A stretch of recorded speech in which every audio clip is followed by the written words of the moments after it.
Hello, everybody, and welcome to the very first Silver Screen segment. Ooh. This is something brand new that Nick and I are trying. Yep. We've talked before about expanding things and trying new things. Mm-hmm.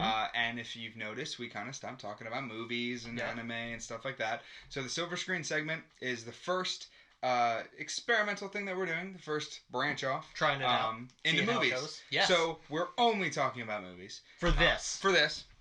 Yeah. And basically, each time we do it, it's going to be geared towards one, maybe two movies if two blockbusters come out at the same time. And we're going all in, so full spoilers. Yeah. This one is Guardians of the Galaxy Volume 2. If you haven't seen it and don't want to be spoiled, close the video. Yeah, don't watch If you this. have seen it and don't care and want to join in on the conversation, please do so. Yes. Leave comments. Comments, all that stuff. We're going to talk about the music and the effects and the story and the characters and all of it. Yeah. Give our opinions and stuff like that. Also, so. really important too, as well as the comments and everything too, definitely leave a like if this is something that you're into and that Yes. we want to keep doing. Because this is something that me and Jeremy have always talked about. We've always incorporated, especially in the first 9 podcasts. Yep. It's something we always love and enjoy talking about. And obviously, if you want us to talk about that, please let us know. Yes. That's the thing. I mean, at this point, we're talking to the wind unless we hear feedback. So please, yeah. Likes, comments, anything to get us to be alerted of yay or nay. Yes. And you can even say yay or nay. Just put a picture of a horse. If Hashtag. No, it's all right. Hashtag yay or nay. Hashtag yay or nay. Alright, so, where are we starting off? Well, let's start off with what Rotten Tomatoes gave it.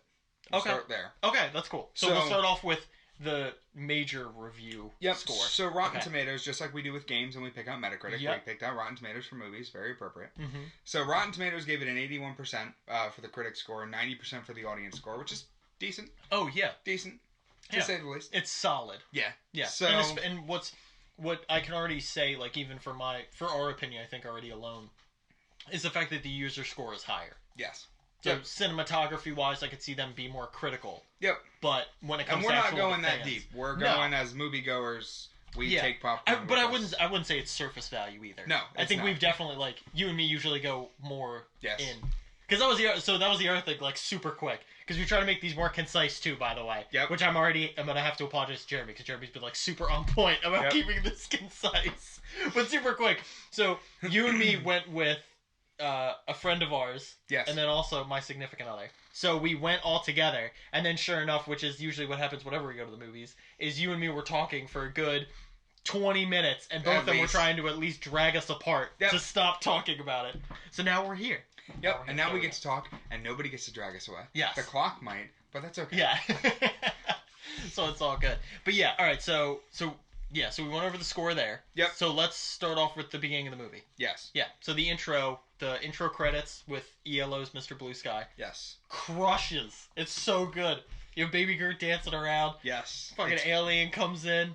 Good witty already like dialogue going back and forth. It's so good. It kicks off the movie exactly the way it needs to. Yes. Like it Yep. already puts it in a really It good goes right spin. back into the whole dancey, fun-feeling environment that It's you just got in good. the first one. Yeah, and like just- it's like clearly something crazy is happening. Yep. But at the same time, it's good and carefree. Yep. And like it's almost, it's not like fourth wall breaking though or anything like that. But it definitely acknowledges the fact that you're there to watch fun. Yes. And it, Yeah. you know what I mean? It makes it fun for the viewer as well as makes it just entertaining. And it's a good thing to drag you in. Like if Yes, you were, oh, if you were 100%. feeling odd about it, if you were feeling like maybe you didn't want to see the movie, Yeah. or your friend dragged you along, like you knew at this moment you were staying till the end. Oh, yeah. You were staying awake. The mood puts you right Yeah. in. You're definitely not tuning out after that. Oh no, not at all. And that leads into kind of like another thing too. Kind of deviating, but like the music, The music in the movie is fantastic. amazing. It's right on par with the first soundtrack, Oh, absolutely. if not better. Yeah, The first soundtrack had a whole lot of songs that everybody recognized. Yeah. Hooked on a Feeling, I Want You Back, Cherry Bomb, yep. Ain't No Mountain High Enough. Oh, yeah, the Pina yeah. Colada song. Like major staple songs. Yeah. This one, not much as well known, maybe, but the whole thing flowed and the felt the flow of it. so much better. Yeah, the flow of it's so much better because it's like that's the one thing that I noticed, and we were talking about already too, was like, you know, in the first one, it's almost like the movie was set up as like mini music videos of in this like when those scenes were happening. Right. So you could just like, oh, while this scene is playing, obviously this song is playing, and then it's influential of that. Like with Guardians 2, like you almost forget that an actual real song is playing. Yes. Because it fits in with the mood of the movie. And it fits so perfectly. well. And like that's another thing that I was even talking about too is like even if you just compare the soundtracks, like yeah, technically you have quote unquote better, technically like you have more A-list star songs. power. Exactly. You have technically more like A-list songs on the first one, but if you listen to like track 1, 2, and 3 like in like what am I just trying to say? Like just in order. Yeah, exactly. Thank you. Like if you're just listening to it in order, it's good, but it doesn't flow well. And right. with the second soundtrack, every song kicks right almost into another one. It's not perfectly blended, but it fits the mood of how the movie went so right. well. And they put it on the soundtrack in the way that in showed order. Up in the movie. Yes, exactly. So you can listen to it, and if you just listen to the soundtrack without watching the movie, you get a feel of exactly how the movie goes. Yes. And it's incredible. Yeah. Well, it's even funnier too because we were even like, and I definitely can remember it way more significant in the second one than the first. Was like we just even went back through the tracks, obviously just before we were recording this, and we could literally point every moment. Yep. Without, and we've technically too only watched the movie once. Yes. We've only seen the movie. Well, we've only been in theaters once, and yeah, it was just like at like every beat, I was like, oh yeah, this was when this happened. But it was happening. Like, but like you acknowledge it when you're in the theater, but it's like, yeah, just going back to it, it's like, wow. But yeah, the soundtrack's amazing. Like half of the songs are still stuck in my head now. It's like, I mean, so good. The Chain by Fleetwood Mac. Yep. Fox on the Run by Sweet. Yep. Southern Nights by Glenn Campbell. Probably one of the biggest songs in the whole thing was Brandy. Yeah. By Looking Glass, yeah. Which they even take the song and put it into the story, and it's part of the dialogue. It's part of the conversation. Ego's talking about Brandy to Peter, explaining that that's the song that he used to sing to his mom, and talking about how like she was so like this girl, like Brandy, like this fine woman. That and then they also play it too when they're doing the flashback. Yeah, and so they really drive that song home as like, and also too, I really love as well like throughout the movie that the lyrics and the meaning of the song actually does change. Yes. Like Ego even tells like the once greatest Peter's part in a of it is situation. the lead singer of Looking Glass commented on the movie and said that the feelings and meaning that we got out of it and that James Gunn portrayed through the dialogue is how the song was meant to be exactly portrayed. Yeah, so that's the whole point. That's that's the coolest part. Yep. I think that's one of the coolest parts. Yeah. So other than that, I mean, we've got Surrender by Cheap Trick, which was great. Lakeshore Drive, My Sweet Lord by George Harrison. Yep. Come a Little Bit Closer by Jay and the Americans. Bring It Home by Sam Cooke. Flashlight by Parliament. Father and Son by Cat Stevens. Our personal favorite, Wham Bam by Silver. Love that song. Love it. And The Guardian's Inferno. Yes. By David Hasselhoff. Well, featuring. Yes, featuring David Hasselhoff. David Hasselhoff he sings most of it, which I didn't really even know he was a singer going into this. But really? Yeah, I did. Oh, he's huge in Germany. No. That's not a joke. No, I know. He is. Like, he's huge. It's just one of those things. He's huge in Germany. He's huge in Germany. Like, dude, like... I believe you. He's like... That's he's great. a god in Germany. That's like, fantastic. Yeah, like, I'm pretty sure he's allowed to publicly execute you in Germany. Like, that's just that was great. That's a given He's rule. huge in Germany. He's massive in Germany. That's not a lie. Like when that movie goes to Germany, people are going to be losing their fucking mind. It probably already happened. Yeah. People I think it went there before it came to us, actually. Probably because of Dave fucking Hasselhoff. That's probably why. But anyway, all right. So we're off on a tangent there. But yeah, the music. That's the quote of the night. Music was fucking phenomenal. Yep. Phenomenal, and they hit every point exactly the way they needed to. They still kept to the time era as well, which is really important. I'm very interested, like on a side note too, to see what they do like in the upcoming one because now Peter has a Zune. A Zune, not an iPod. Not an iPod, but a Zune. Which I love that though too, because it's still old. Yeah, like they still keep it older. Still old. It's still like you're right there. So it's like we won't get anything past 2006. Yeah, well no, if that. That's what I'm saying. I hope it's all 90s. That'd be interesting. I really hope it's 90s. That'll change the mood of the film though. Very true. But that might be the point. Yeah. To have it be a more serious tone. You know what I mean? Well, I was thinking cheesier, but I mean, very true. Very true. Yeah, I mean, yeah. I mean, that's the thing, though. I mean, because here's the thing. The movie... the movie starts with all apologies. Or Smells Like Teen Spirit is like the big battle scene. That would be sick. This is great. That would be awesome. This is great. But, no, because even if you think about it this way, though, so they never really used the music, except for, like, Hooked on a Feeling, the first one. Yeah. They never really used the music as the comical, like, influence. Oh, yeah. Where now, though, if they did do 90s, that could be it. Or early 2000s, they want. Oh yeah, absolutely. Stacy's mom. Yeah, exactly. Like there's so many that they could do. But anyway, all right, we're talking about this movie. Yep. Sorry. Two, not three. Yeah, exactly. Two. We always love talking about hypotheticals. Yes. When we talk. Yep, that's our thing. Yeah, that is definitely our thing. So let's do character dynamics. Okay. Yes. So Drax and Groot were the funniest parts. Yeah. Baby Groot doing all the dancing, being a fucking idiot. Well, Groot, great. Baby Groot just stole the show. Yes. Like it was just adorable. The whole scene where he has to bring back the badge. His headpiece. Yeah. Yeah. His fin. Yes, Finn. There we go. I kept wanting to call it a quill. That's that's Peter's last name. Yeah. Yeah. So the whole scene where he's got to bring the stuff back, and he brings back like the little shield, and he brings back like the toe. Yes. And he brings back the desk. We're never gonna talk about this again. We're never talking about this. It was great. Well, so much fun. Well, that's the other thing too. Like with Marvel in general, not even just with Guardians, but with Marvel in general, like specifically in like bless you. Thank you. Like specifically in like Civil War as well. Marvel's had like a very difficult job of like plate spinning. There's so many major important characters that they have to keep balancing all the time, and Guardians is no exception. Like you have like essentially like 7 or 8 pretty big players that you have to show some significant screen time and give them development. Yes, exactly. Give them development, understand where they're coming from. They also introduce new people. Like we have Mantis, who's a new introduction. Ego, just for this movie. But Mantis obviously is going to keep going way more into Nebula. Taserface. Yeah, Taserface is clearly done. Your name is Taserface. But like they keep going like.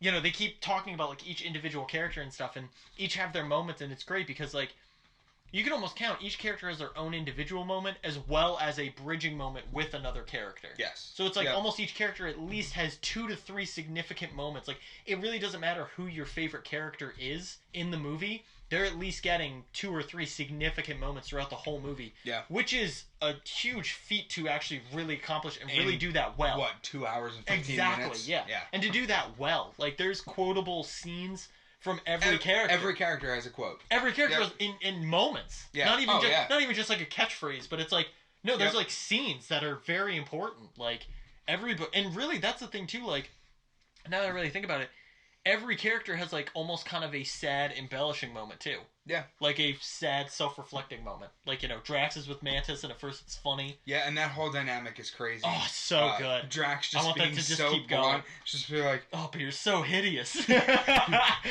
are so hideous. It's so good though. And then later he goes, you're beautiful. On the inside. It's so great. It's so good. But then he just even reflects to like how like Drax used to have a family. Yeah. And then goes back on that, and yeah, it's like Groot's still like a baby, but then like near the end he has like his teenage adolescent thing, and like And then somehow Peter understands what he's saying when he says "I am Groot." Well, I love that. Yeah. That was kind of a subtle thing now of like, oh, awesome! Like Peter's been with him long enough now to like start getting it. Yeah, I'm like all for it. He's like, you gotta clean your room. I am Groot. But yeah, and then even like going through like each one now, like even Gamora and Nebula have a really finally that sister moment. Yeah. Of back and forth where they finally, and also too, Gamora's got 2 or 3 scenes with Peter. Yes. Of trying to connect and be away, but then end up connecting. What they kept saying the silent thing, right? So is that what they would call it? Yeah, but it was always the thing that was like never spoken of. Yeah, they don't want to be the unspoken thing. It was the unspoken thing because like Peter kept bringing it up that it was like unspoken. She was like, "There's nothing to speak of," and all that. Like, yeah, exactly, unspoken. Okay, yeah, but yeah, so that was really good. And also, I really wonder what video game Groot was playing in the post credits. Oh yeah, like, right. I constantly think about like what is he playing? Yeah, unlike when the Blu-ray comes out. And how did they get a video game? I mean, he has Zune. Zune somehow hooks up to it. How'd they get a TV? I mean, it's a It's very possible. I mean, they have spaceships away. Speaking of video games, though, I love that the whole new alien race that they introduced. The whole sovereign. Yes, the sovereign. Literally, they don't fly their ships. They play video games. They play video games to fly the ships for them, which is so cool. So much fun. Yeah. I thought Aisha was a very, very good character. Oh yeah. I think that whole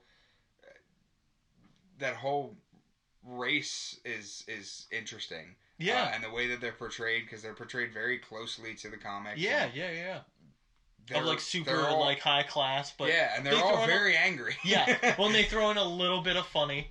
Yeah. Like there's like the couple moments where it's like the one dude's last ship blows up and it's like, well, you really suck, like whatever, and then good job, man. Yeah, and then they do that, and then when she's on the snow planet with Yondu, and then the carpet thing gets stuck, and it's like, yeah. So like they definitely have a little bit of fun, but still, serious villain, but not really. Yeah. Until the end. A backlier. She didn't really. Exactly. Yeah. She's an in between. She's a segue from one villain. She was kind of like how Yondu was in the first movie. Yes. Where Yondu was kind of the bad guy, but wasn't really a bad guy. Yeah. No, it's very true. Now he's just Mary Poppins.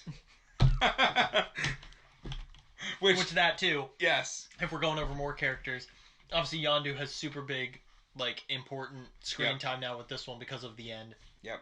But yeah, of course, the fucking Mary Poppins thing blew the fuck up. Yeah. Like, don't get me wrong, I thought it was funny. I did not think it was like meme fucking exploding funny. Like, didn't think it was gonna go that far. Yeah. If anything, I honestly more thought like Baby Groot, or especially like Teenage Angst Groot, was gonna be like the way more like meme crazy thing. But nope. Yondu as Mary Poppins. And now so many people are taking Yondu Pops and putting them in the Mary Poppins boxes. You know, there's still a rumor that Funko's talking about potentially making a like that would variant. Be great. Yeah. That would be absolutely whether it's like, of course, incredible. No, in our luck, that would be a fucking chase. Yeah. That's where or Comic-Con exclusive. Ah, no! You said it now! You threw it in the fucking ether. I did. The problem is, if you wouldn't have said it, we would have been fine. You fucking said it. Yep. That's the first pop. That's the first wave. It's the first fucking wave they're announcing. Yeah, 100%. And it's going to be exclusive to like Toy Tokyo. Oh, God. Everyone orders it and then they get refunded. And then Toy Tokyo burns down. Yeah. Fuck that company for fucking me over on that goddamn metallic Green Ranger pop. I'll never forgive them. Order that green. Okay, anyway, tangent. Big tangent. That was completely in the next big ballpark. Tangent. Yeah, exactly. Yeah. But so anyway, so a bunch of the extra characters, like all the characters got their moments. I thought they did that very well. Howard the Duck had another cameo. Yes. Which was incredible. Also, too, let's really talk about those like other cameo / Easter egg moments. So Howard the Duck. Yep. Also the fucking Watchers. Yes, which Stanley is a Watcher. Yeah, Stanley is confirmed as a Watcher, means more importantly. That Stanley, in every single one of his cameos, at least in the Marvel Cinematic Universe, he has been watching and making sure that events play out the way that they're supposed to play out, which is incredible. So, also, I want to ask you a weird question, though, too, now that we're talking about this. So, is it Cosmo? Is that the dog's name? Yes. Okay, thank you. I thought so. I just want to make sure. So, Cosmo, though, is wearing what I saw to be a very similar looking spacesuit to Stan Lee. Cosmo could be Stan Lee's dog. But they haven't said anything, but it's just something that was like the first thought I had, because Cosmo's suit's very old looking. Yeah. I saw Stan Lee's, I was like, that does look the same. I was like, I wonder if they did that intentionally, or if they just did whatever. You know what I mean? Like, could have just been whatever. But I did find it very interesting. But yeah, also, I'm still waiting for us to get a scene with Cosmo talking to Rocket. Agreed. Yeah, exactly. Or just something. Yeah. Just something back and forth. Or Cosmo talks to Groot and understands him. Oh, man. That'd be fucking hilarious. But yeah, I mean, like, it's just, it's so good. Everything about it. The Adam Warlock mention. Yep. Yeah, especially at the end. Yes. Yeah. I mean, that was incredible. Mm-hmm. Well, let's even let's even talk about Ego. So Ego is the main villain. So, so a lot of people this is, I think, the only point in the movie where some people had back and forth on. Yes. So, for me, let me put up a first defense before we throw up the accusation. So here's the thing. A lot of people are going back and forth, but here's why I thought Ego getting introduced, his entire premise set up and everything was valid. Let me say it this way. So Ego gets introduced. They're even playing My Sweet Lord, going back to the music. So they're clearly making him this like god setup. Yep. He has his own planet, And then 5 minutes later, you find out he is the planet. Yep. He literally is the entire Which we planet. knew that going into the movie. Yes. As comic people. But we're still questioning, like, even for me, though, at least, I won't speak on your behalf, but, like, even for me, I was still questionable of how they were going to pull that off. Yeah. I didn't know if that was agreed. going to be an introduction. I don't know if that was going to be the secret. You know what I mean? But yeah, so then they talk about that, and, you know, like, they already put him, and they even title him a Celestial. Yes. Right out of the gate, he is Yep. not human. You blatantly know he's not human. So Yep. it's like, so it's one of those things where, you know, if they are going to pin him as the villain, you know, a lot of people had a couple, like, you know, questioning moments of, like, why he did this or why didn't he do this.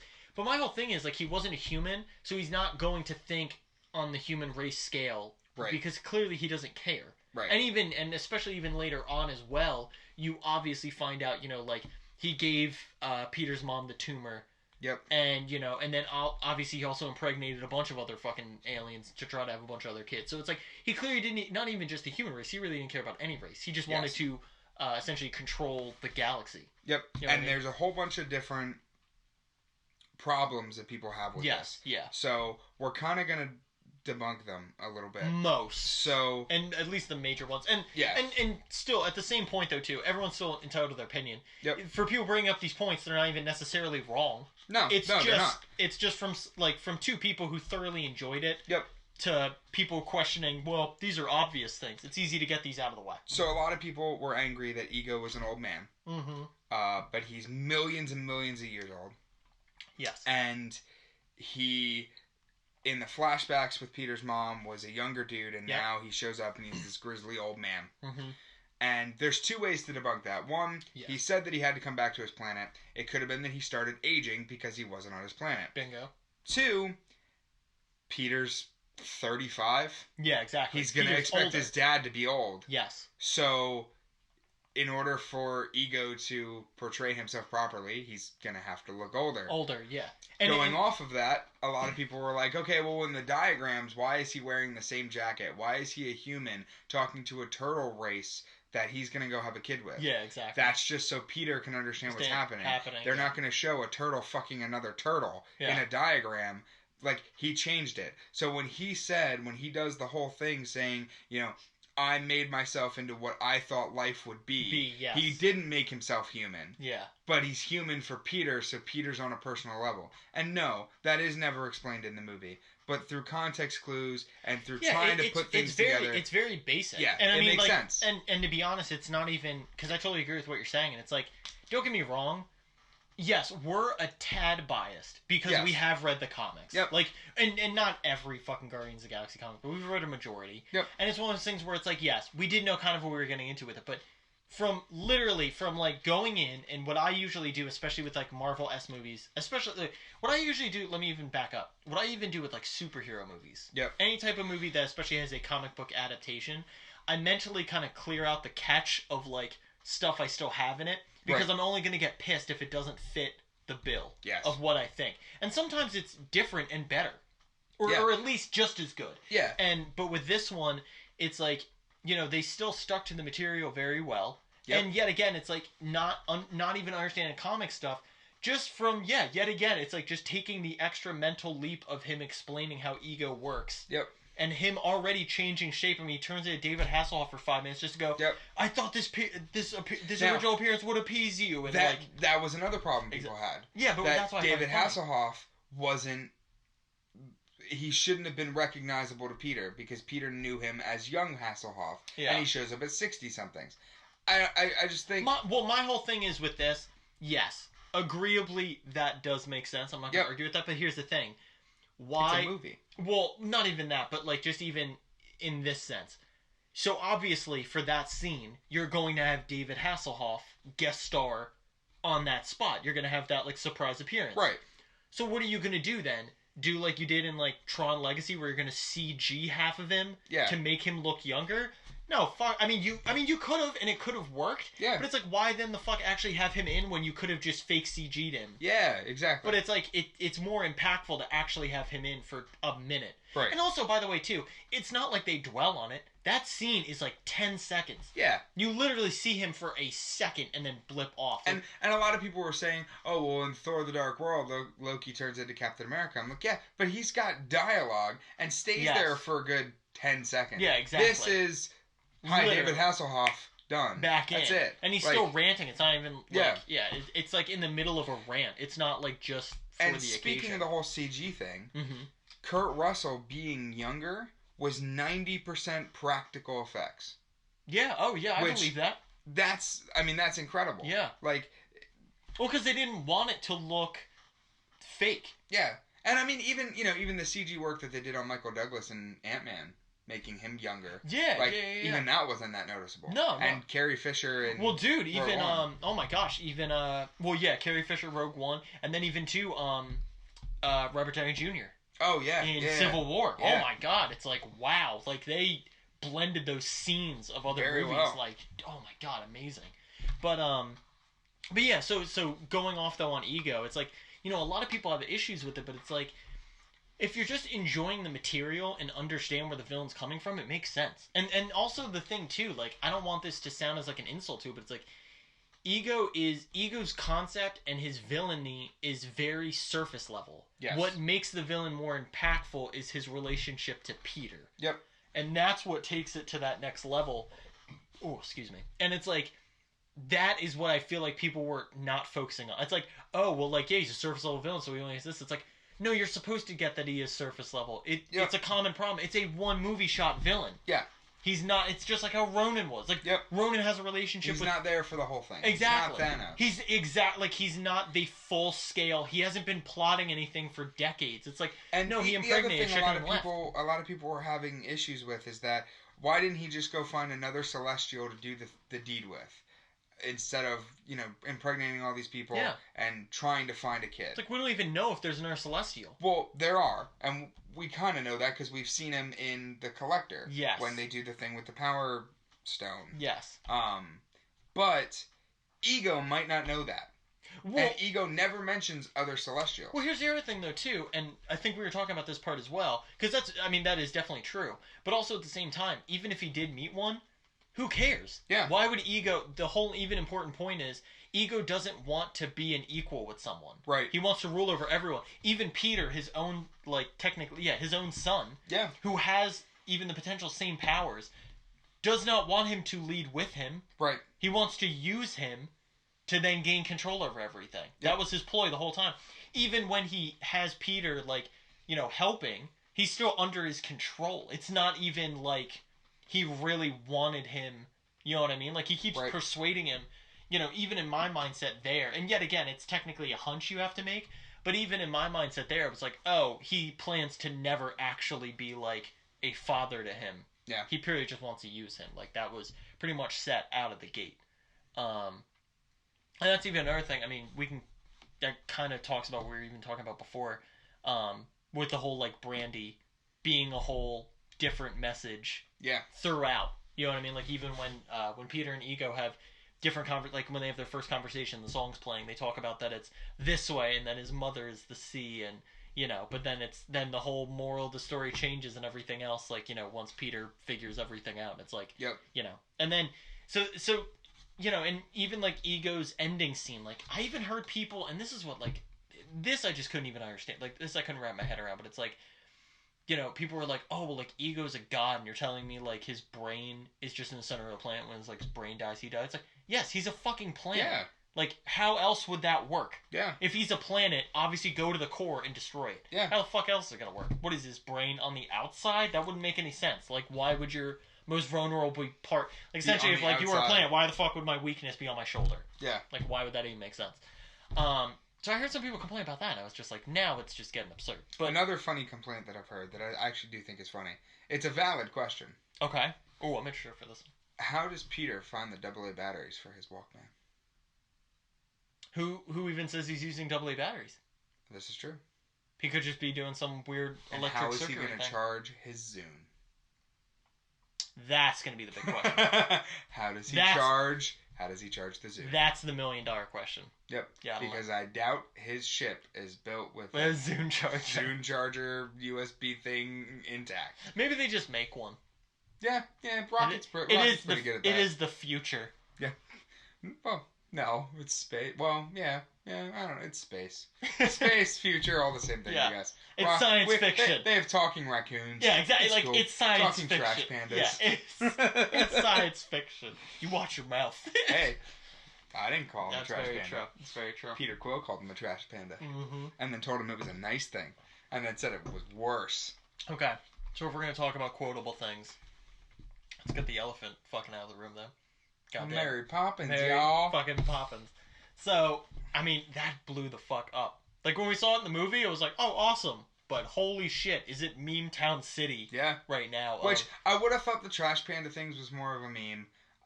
Taserface? Taser.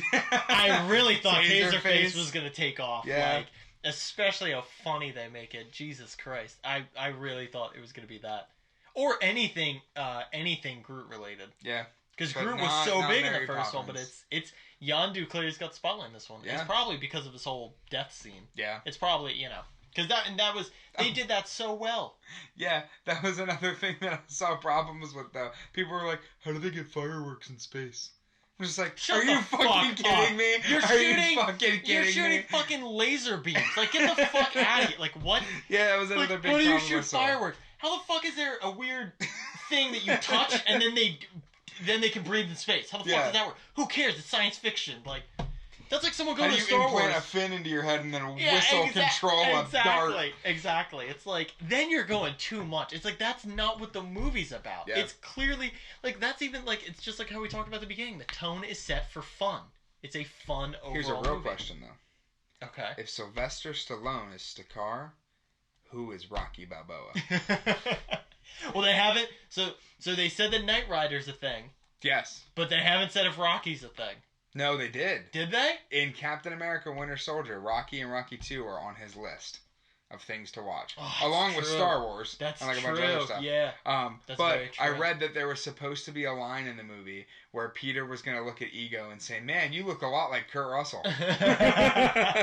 Which I thought would have been great. That would have been and great. that would have been like how they could have done the Sylvester Stallone thing, but whatever. Yeah, they could have linked it a lot better. Yep. Or if anything, it would have been even funnier if he would have thought that was, like, if he had a picture of just a picture of Kurt Russell and thought, like, this is like my dad. Like, that would have been, I thought, even personally, that would have been even funnier. Because then you literally just a could have picture of Kurt Russell. just literally just like a picture of Kurt Russell, because I thought it would have been like a Roadhouse, like, Kurt. Yeah.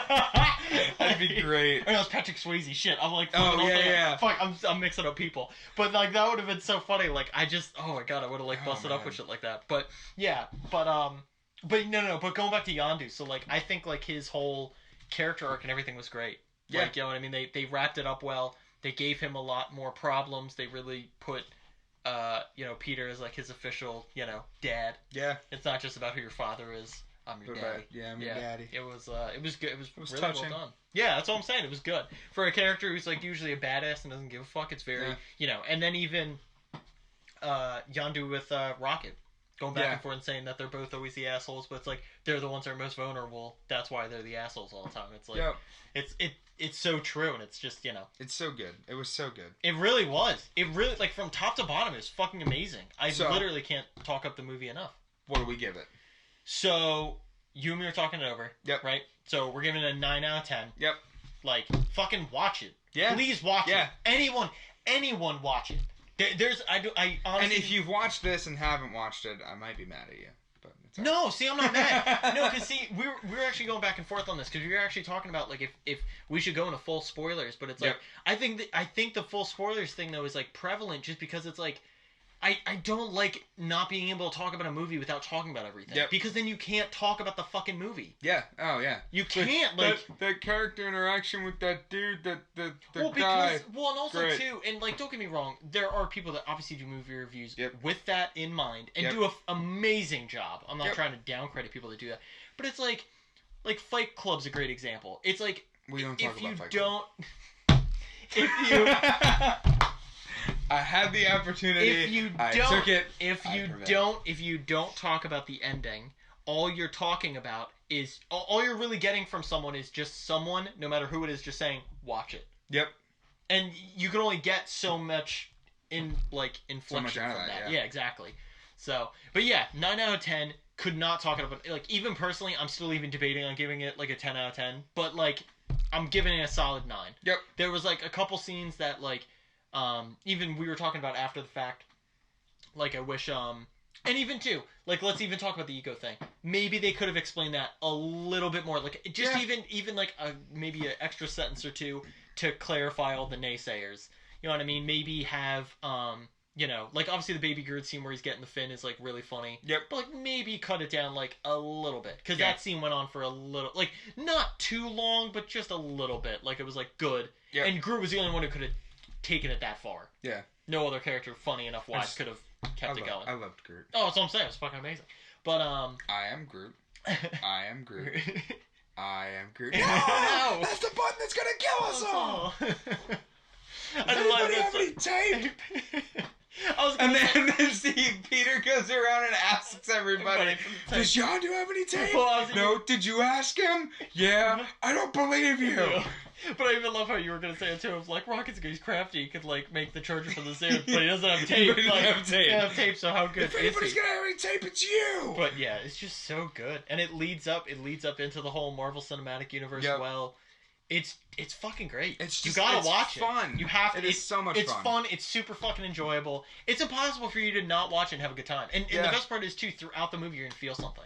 Yep. They instill emotion in you. Like they keep it going. Whether it's good, bad, uncomfortable. It's mixed. It's all mixed and it's all good. It's all going in a positive direction. You know what I mean? Like there's like characters lost in it. You know, it's just good. Like, I mean, the only other thing I would say is, like, if you haven't ever watched Guardians, obviously watch the first one. Yes. You will be quite confused, and definitely this stuff will not impact you nearly as much if you don't watch the first movie. There's a lot of dialogue between Drax and other characters that you won't understand. Oh, yeah, just even between any character. Yeah. Most characters. But Drax mostly. Yes. Because Drax is talking about, you know, Peter being a dancer and Gamora not, and there's the whole scene that he's alluding to, and the whole his family dying, and you know people not knowing. Exactly. So, you definitely have to watch the first one. 100%. But you should watch it anyway because you should absolutely watch it because both are amazing. Yeah, both are absolutely fucking amazing.